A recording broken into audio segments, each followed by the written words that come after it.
Hello everyone, this is Manas Dey and welcome to another video in my channel. दोस्तों, आज हम बात करने जा रहे हैं about life of junior engineer in CPWD. मैंने काफ़ी सारे वीडियोस बनाए हैं about job profiles of different posts in different departments and junior engineer was kind of untouched so far, but there has been a lot of request about junior engineer.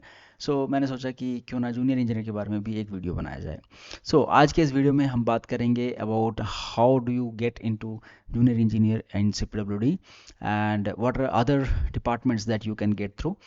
Then हम बात करेंगे about job profile of junior engineer in CPWD. Then हम बात करेंगे about perks and allowances जो junior engineers को मिलते हैं सीपीडब्ल्यूडी में। देन हम बात करेंगे about growth opportunities of junior engineers in CPWD. मैंने बहुत सारे ऐसे वीडियोस देखे हैं जहाँ पे जूनियर इंजीनियर के पोस्ट को बहुत ज़्यादा ग्लोरीफाई किया गया है, but I will be realistic in this video and let me tell you very frankly कि आज की डेट में गवर्नमेंट जॉब्स को ही ग्लोरीफाई करना मुझे ठीक नहीं लगता है, लेट अलोन जूनियर इंजीनियर का जो जॉब है ना, इसको आप ग्लोरीफाई तो नहीं कर सकते हो, बट या it will give you a kind of job security and it will give you a good growth opportunity वाला प्लेटफॉर्म जहाँ पे आप बहुत कुछ सीख सकते हो। लेकिन इसको ग्लोरीफाई करना कि यहाँ पे आने के बाद आप बहुत बड़े आदमी बन जाओगे एंड बहुत सारा पैसा बन जाएगा, ऐसा कुछ नहीं है। By the end of the video you will be getting a realistic picture of junior engineer in CPWD. So video में एंड तक बने रहना एंड वीडियो अगर पसंद आ जाए तो प्लीज़ वीडियो को लाइक कर लेना एंड मेरे चैनल को सब्सक्राइब कर लेना। I love to make career oriented and civil engineering related videos and आपके likes and subscriptions ही मुझे motivate करते हैं। There are no other motivating factors for me. So please like and subscribe to my channel. बाकी चलते हैं आगे video में। Junior engineers की एंट्री की अगर हम बात करें तो जूनियर इंजीनियर्स की एंट्री के लिए एसएससी जेई का एग्ज़ाम कंडक्ट किया जाता है एंड एसएससी जेई के थ्रू आप इन सारे डिपार्टमेंट्स में आ सकते हो। Out of all these departments, CPWD is one of the most sought after organizations for most of the people because यहाँ पे growth opportunities बहुत ज़्यादा हैं and work exposure बहुत ज़्यादा है junior engineers के लिए and as compare to other departments यहाँ पे आपको काम वैरायटी ऑफ वर्क्स मिलता है। तो दैट्स वाई जूनियर इंजीनियर्स के लिए मोस्ट सॉट आफ्टर ऑर्गेनाइजेशन है CPWD through SSC.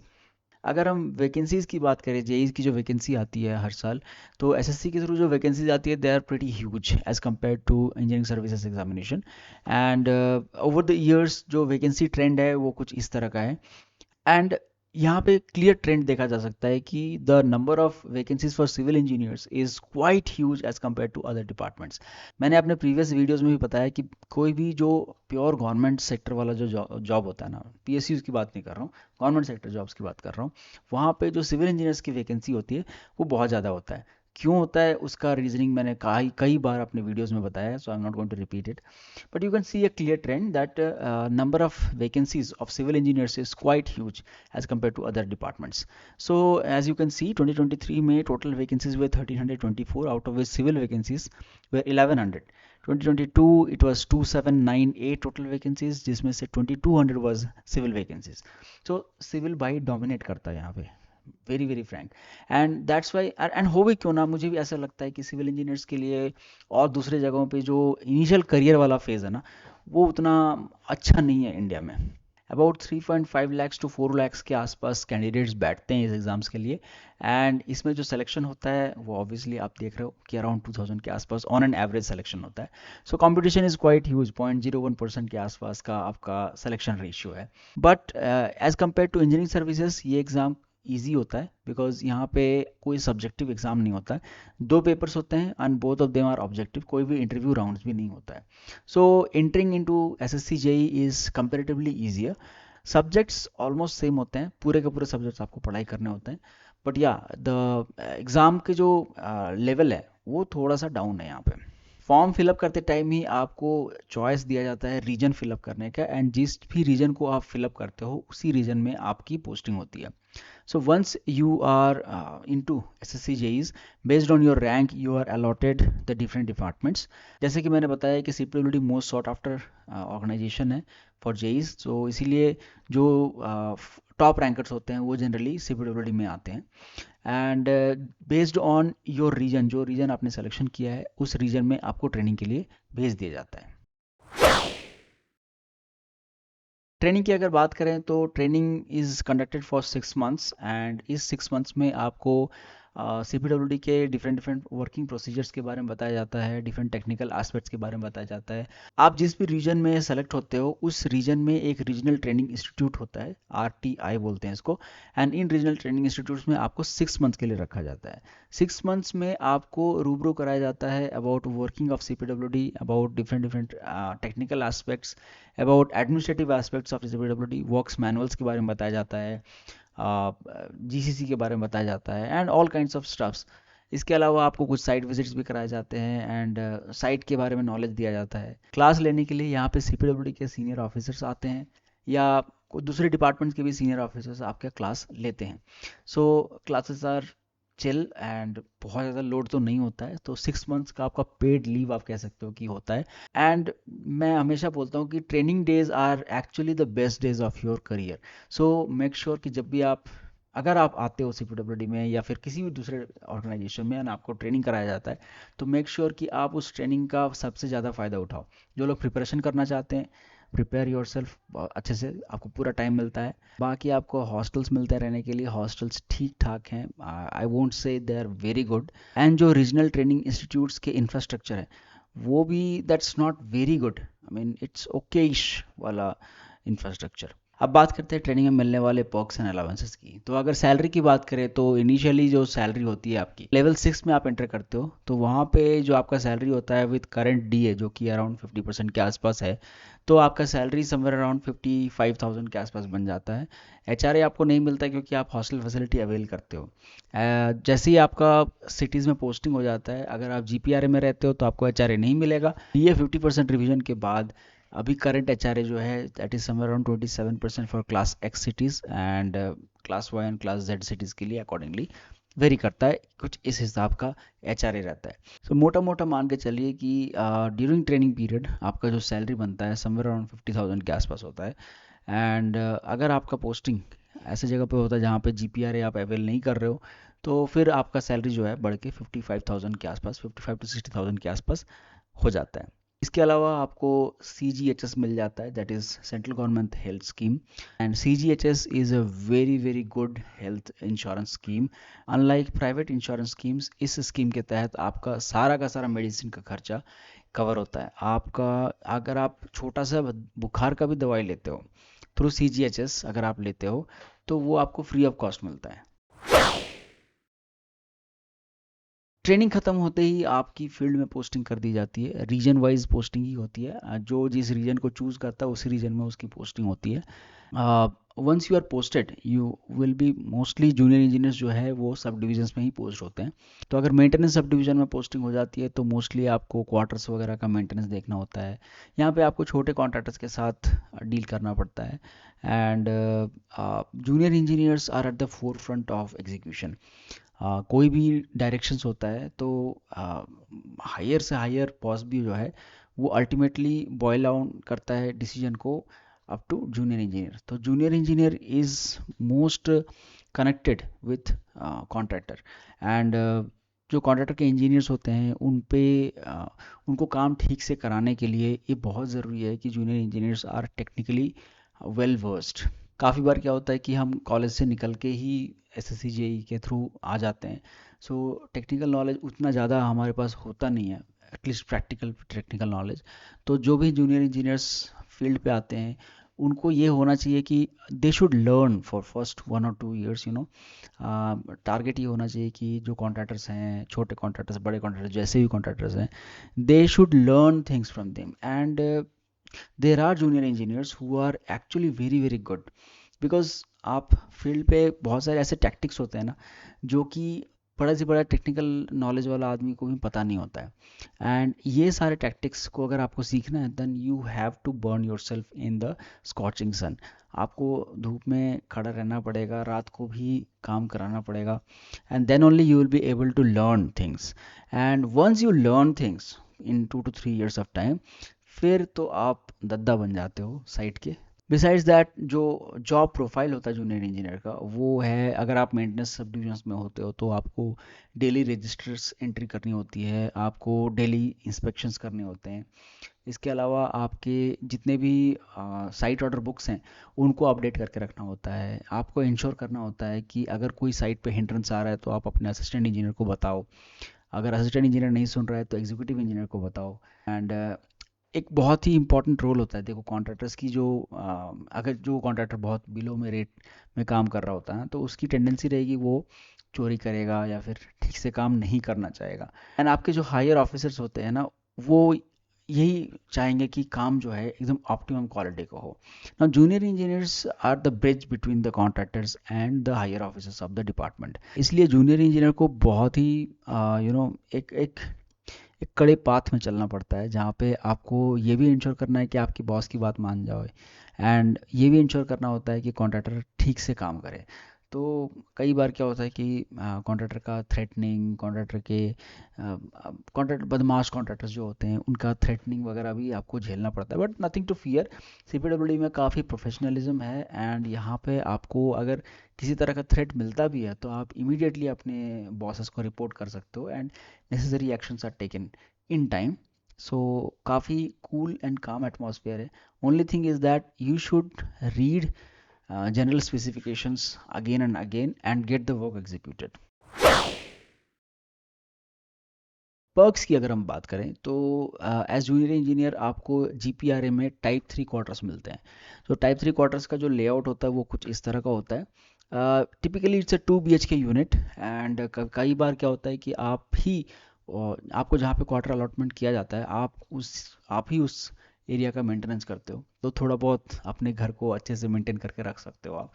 Junior engineers को गाड़ी वगैरह नहीं मिलता है। सब डिवीजन की एक गाड़ी होती है जो कि मोस्टली आपका जो बॉस है, असिस्टेंट इंजीनियर या AEE जो भी होगा, उसी को यूज़ करना होगा, क्योंकि उसके पास बहुत सारे साइट्स होते हैं जाने के लिए। जूनियर इंजीनियर्स के पास कंपैरेटिवली कम साइट्स होते हैं, एक या दो साइट दिया जाता है, और वो भी बहुत ही लोकल एरियाज़ में होता है, तो उनकी मूवमेंट उतनी ज़्यादा नहीं होती है।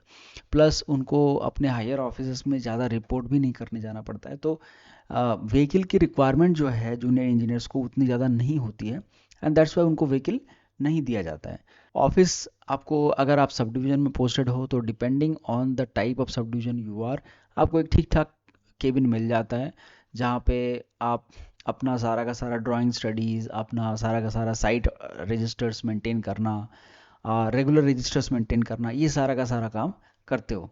तो ऑफिस का रख रखाव भी एक तरह से जूनियर इंजीनियर के सिर ही गिरता है, क्योंकि आप ही जूनियर मोस्ट ऑफिसर होते हो उस ऑफिस के।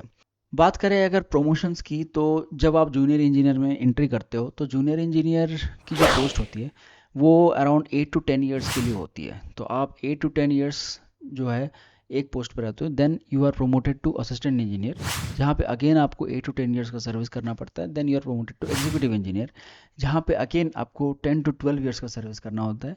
सो मोस्टली जो भी जूनियर इंजीनियर्स में घुसते हैं, मैक्सिमम वो एग्जीक्यूटिव इंजीनियर्स तक जाते हैं, एंड देन वो रिटायर हो जाते हैं। अगर आप बहुत अर्ली एज में घुस रहे हो एज जूनियर इंजीनियर, तो फिर आपको एज SC प्रमोट करके आपको रिटायरमेंट मिलता है। सो करियर प्रोग्रेशन, जो प्रमोशंस होते हैं, वो कंपेरेटिवली स्लो हैं in junior engineer, and that's the reason why I told in the beginning that let us not glorify the job a lot. Initially आपको 55,000 60,000 के आसपास सैलरी मिल रही है तो आपको बहुत अच्छा लगेगा, बट जो इंक्रीमेंट है सैलरी में, that is around 3% a year, plus जो DA का इंक्रीमेंट है 2 to 3%। सो ओवरऑल 4 to 5% का आपका इंक्रीमेंट होता है इन एन ईयर, एंड इस ग्रोथ से आपको बहुत ज़्यादा ऊपर जाने का मौका नहीं मिलता है। सेकेंडली क्या होता है कि जब आप जूनियर इंजीनियर 10 ईयर्स के लिए रह रहे हो, कई सारे लोग अगर कुछ केस वेस लग गया तो वो 15 ईयर्स 20 ईयर्स तक भी जूनियर इंजीनियर्स रह जाते हैं, तो आपके जॉब में ना मोनोटोनोसिटी आ जाता है। तो एक ही जॉब को आप मोनोटोनस वे में करते करते you get bored sometimes. So this is one reason why I was not glorifying junior engineers job. But diploma holders के लिए ये काफ़ी अच्छा है, जहाँ अगर आप प्राइवेट सेक्टर में जाते हो विथ डिप्लोमा होल्डर्स डिग्री, तो आपको 20,000 के आसपास सैलरी मिलता है, एंड वहाँ पे भी आपका जो ग्रोथ होता है सैलरी में, 10 ईयर्स में यू गेट अप टू 55,000 60,000 के आसपास का सैलरी। तो ग्रोथ वाइज अगर आप देखेंगे for diploma people it's better, CPWD is better in mid term, लेकिन for BTech holders I don't think it's a good game, क्योंकि बीटेक होल्डर्स के लिए बहुत सारे अदर अपॉर्चुनिटीज़ भी हैं करियर में जहाँ पे वो एक्सेल कर सकते हैं। एंड इसीलिए अगर आप बीटेक होल्डर हो एंड जो जेई ज्वाइन कर रहे हो, तो I think that you should seriously consider doing this for 4-5 years and switch to some other career roles, because यहाँ पे promotion scopes जो है ना बहुत slow हैं। कई सारे लोग जो हैं वो स्टेट असिस्टेंट इंजीनियर वाले पोस्ट पे चले जाते हैं, कई सारे लोग आजकल जो है छोड़ के एमबीए वगैरह भी करने के लिए चले जा रहे हैं। So you can consider this kind of aspects as well. That being said, job scenario is not really very good for civil engineers in our country right now. So उस एस्पेक्ट से अगर हम देखेंगे तो ठीक है, मतलब आपको एक सेफ्टी वाला जॉब मिल जाता है जहाँ पे आप मिड रेंज के सैलरीज में रहते हो। 10 years के सर्विस के बाद आपकी सैलरी समवेयर अराउंड 70,000 के आसपास, 70 to 80,000 के आसपास हो जाती है, which is quite good salary. एक मिडिल क्लास लाइफ आपको मिल जाता है। लेकिन आप खुद बताओ ना कि 10 years के सर्विस के बाद अगर आपकी सैलरी 70-80,000 के आसपास रहती है, how do justify A glorification of such kind of service? So let us not glorify this. एक और पॉइंट जो मैं यहाँ पे जूनियर इंजीनियर्स के लिए बोलूँगा, which can be considered as a plus point for those who want to stay in one place. Junior engineers का जो ट्रांसफ़र पोस्टिंग होता है वो पैन इंडिया उतना ज़्यादा नहीं होता है। जनरली एक जूनियर इंजीनियर एक ही स्टेशन के आसपास मैक्सिमम अपना टेन्योर बिता सकता है। अगर आप assistant junior engineer assistant engineer promote भी होते हो, then also you will not be transferred. जैसे कि आप मान लो कि आप बैंगलोर में काम करते हो, तो आप बैंगलोर से गुवाहाटी नहीं भेजे जाओगे। हो सकता है कि आपको बैंगलोर से मुंबई भेजा जाएगा, बैंगलोर से हैदराबाद या चेन्नई भेजा जाएगा। सो डिस्टेंस जो है ट्रांसफ़र पोस्टिंग का वो बहुत ज़्यादा नहीं रहता है। आपको विद इन दैट रीजन ही ज़्यादातर टाइम आपका सर्विस का बिताया जा सकता है। So that's one benefit for those who want to stay in their own region. कई बार क्या होता है कि जो आप ग्रुप ए सर्विस वाले आते हैं उनके लिए transfer posting is not limited to one region, they can be transfer to pan India. Today I'm working in Hyderabad, tomorrow I can be posted in Andaman as well, and then for next 2 years I may be serving in Andaman, and then I will maybe posted in Ladakh as well. So इसका अपना beauty है, but कुछ लोग इसको negative way में भी लेते हैं कि जब फैमिली हो जाती है तो फिर उसके बच्चों की पढ़ाई वढ़ाई के लिए क्या करना है, you need a place to settle down. So if you are someone who needs a place to settle down and very very soon in your career, then I think junior engineer वाला जो exam SSC JE ये fit बैठता है। फिर comparison करें अगर state एई का junior engineer के साथ एसएससी जेई के साथ, in many aspects SSC JE is better than state level AEs, but then again it depends on which state you are posted. State AEs का अपना प्लस पॉइंट है, minus point है। I will be describing that in a separate video. Do let me know in the comment box if you want detail about state AE, because I have served in state as well, so I can give a detailed view about that. That being said, junior engineers in CPWD have this benefit कि आपको major बड़े projects में काम जो है, building के जो projects हैं, बहुत बड़े बड़े बिल्डिंग प्रोजेक्ट्स में काम करने का अपॉर्चुनिटी CPWD में मिल सकता है। वो अपॉर्चुनिटी आपको स्टेट गवर्नमेंट में नहीं मिलता। सेकेंड बेनिफिट ये है कि पॉलिटिकल इन्फ्लुएंस जो है स्टेट गवर्नमेंट में ज़्यादा है एंड CPWD में नील है, ज़ीरो है, कोई पॉलिटिकल इन्फ्लुएंस नहीं है। तो यहाँ पे आपको एक बेनिफिट मिल जाता है। बाकी ट्रांसफ़र पोस्टिंग की बात रह गई तो आपको विद इन अ रीजन ही रखा जाता है मोस्ट ऑफ द टाइम। काफ़ी लोग स्टेट ज्वाइन करते हैं टू गेट एन एडवांटेज कि वो विद इन दैट स्टेट रहें, लेकिन यहाँ भी आपको विद इन अ रीजन ही रखा जाता है। सपोज आप राजस्थान में पोस्टेड हो तो राजस्थान से MP भेजा जा सकता है, दिल्ली भेजा जा सकता है, बट आपको राजस्थान से साउथ भेज देंगे एंड उनको भी बहुत दिनों के लिए भेज देंगे। It's a very rare scenario. So this is one aspect which you can look into. बात करें अगर फ्यूचर प्रॉस्पेक्ट्स की, तो future prospects are very very good for junior engineers in CPWD, क्योंकि यहाँ पे सीखने को आपको बहुत कुछ मिलता है। दैट बीइंग सेड, जैसे कि मैंने बताया कि अगर आप डिप्लोमा होल्डर्स हो तो फिर आपका जो करियर प्रोग्रेशन है वो मुझे मिड टर्म तक सीपीडब्ल्यूडी में बेटर लगता है। लेकिन अगर आप बीटेक होल्डर्स हो ना, तो मुझे नहीं लगता कि स्टेट गवर्नमेंट सीपीडब्ल्यूडी और फॉर दैट मैटर कोई भी गवर्नमेंट जॉब आपको जस्टिफाई करेगा, मतलब एसएससी वाले पोस्ट में। क्योंकि यहाँ पे प्रमोशंस आपका बिल्कुल धीरे धीरे होता है। एंड प्रमोशंस अगर आपका धीरे धीरे होता है ना गवर्नमेंट में, तो फिर आपको जो फैसिलिटीज़ हैं एंड सैलरी हो गया, ट्रैवल अलाउंसेस हो गए, अदर अलाउंसेस हो गए, वहाँ पे आपका एक बहुत बड़ा डिफरेंस आ जाता है। सो दैट्स वाई आई से कि बीटेक होल्डर्स के लिए इट्स ओके ओके वाला, मतलब आपको सिक्योरिटी मिल जाएगा, लेकिन एकदम आप बहुत अच्छे कंफर्टेबल पोजीशन पे तो नहीं रहोगे। So that's all the information I have got about CPWD junior engineers. I hope आपको ये इन्फॉर्मेशन इन्फॉर्मेटिव लगा होगा, यूजफुल लगा होगा। And by this you can understand that it's a good job, decent job, but average kind of job. It's बहुत फाड़ वाला job नहीं है। एंड जो अपॉर्चुनिटीज़ भी आपको मिलते हैं, जैसे कि अगर आप यूपीएससी इंजीनियरिंग सर्विसेज से आते हो, तो वहाँ पे आपको बहुत कम एज में आप एग्जीक्यूटिव इंजीनियर बन जाते हो, एंड वहाँ पे आपको डिसीजन मेकिंग बहुत बड़े स्केल पे मिलता है। सिमिलरली बहुत अर्ली एज में आप एससीज बन जाते हो, सुपरिटेंडिंग इंजीनियर बन जाते हो, जहाँ पे आप डिसीजन मेकिंग बहुत बड़े स्केल पे करते हो, प्रोजेक्ट मैनेजमेंट बहुत बड़े स्केल पे करते हो। तो ये सारे अपॉर्चुनिटीज़ जो हैं अर्ली एज में अगर आपको लेने हैं, तो I think engineering services is better option. SSC JE में आपको इस तरह के अपॉर्चुनिटीज़ बहुत लेट मिलेंगे लाइफ में, 50s में आप एग्जीक्यूटिव इंजीनियर बनते हो। दैट्स वाई मोटे शब्दों में, अगर आप एसएससी जेई की तैयारी कर रहे हो, तो आप कोशिश करो कि यूपीएससी इंजीनियरिंग सर्विसेज का भी एग्ज़ाम दो, एंड कोशिश करो कि आप उसमें अपियर होके क्वालिफाई कर जाओ। एक अटेम्प्ट में नहीं हो, दो अटेम्प्ट में नहीं हो, तीसरा अटेम्प्ट दे दो। नहीं होता है तो फिर leave it, continue your career in CPWD as junior engineer for 4-5 years, and then go for MBA or higher education, and then switch to some private sector.